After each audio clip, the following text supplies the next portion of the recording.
to the team. I know they are very excited to finally call Bibi by his given name.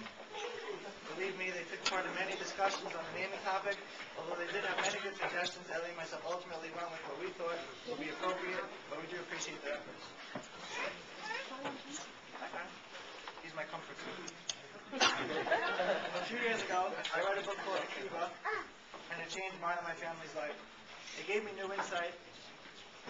Into what it means to be a Yid.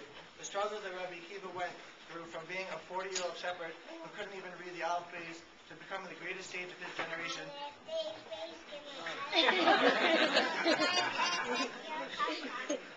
With 24,000 students learning under him at one time was just overwhelming and truly inspirational. I will keep this short, so I just want to tell one story that I feel encompasses the godless of Rabbi Akiva. There's a story at the end of the Sefer Makkos of Chaf Beis on Bris. Like many others, it has much more than we can possibly understand. Rabbi Gamliel, it goes like this. Rabbi Gamliel, Rabbi Lazar ben Azariah, Rabbi Shua and Rabbi Akiva were going to Yerushalayim. When they arrived at Har Tzofim, they tore their clothing as a sign of mourning over the destruction of the temple, which could be seen from there. When they reached the temple mount and saw a fox coming out of the place where the Holy of Holies, the Kodesh Kodashim, had been, the rabbis began to cry, yet Rabbi Akiva laughed. They asked him, Akiva, why do you laugh? And he answered them, why do you cry? The great rabbis replied, it's a prophecy concerning the Kodesh Kodashim, which the Pasuk says in Bamidbar, the stranger who approaches will be put to death, is now fulfilled, then should we not cry for that, for what it says in Akiva? So the mountain of Sion, which is now desolate, the foxes will walk upon it? Rabbi Akiva replied, that is precisely why I laugh.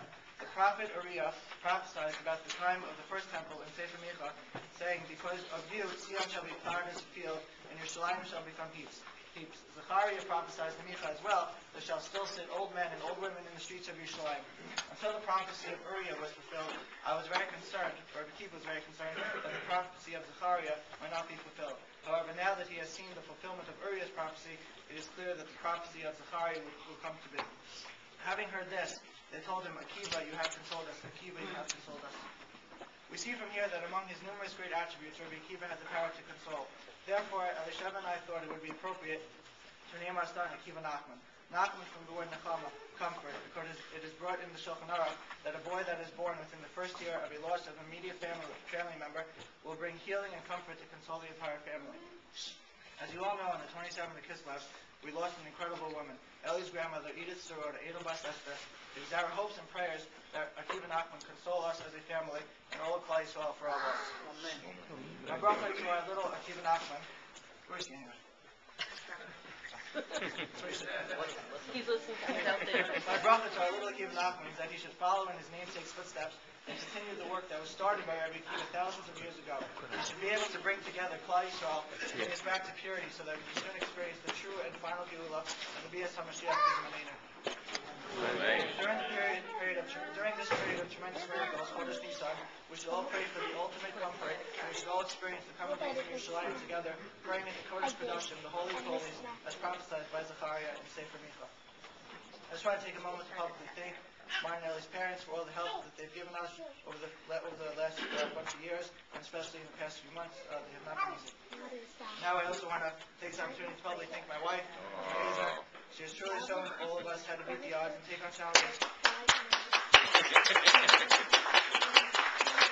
without even the possibility of failure. From the love and compassion she has for all her boys and myself to her desire to constantly help others in any way possible. She truly is the definition of what it means to be an Asian child. Well done.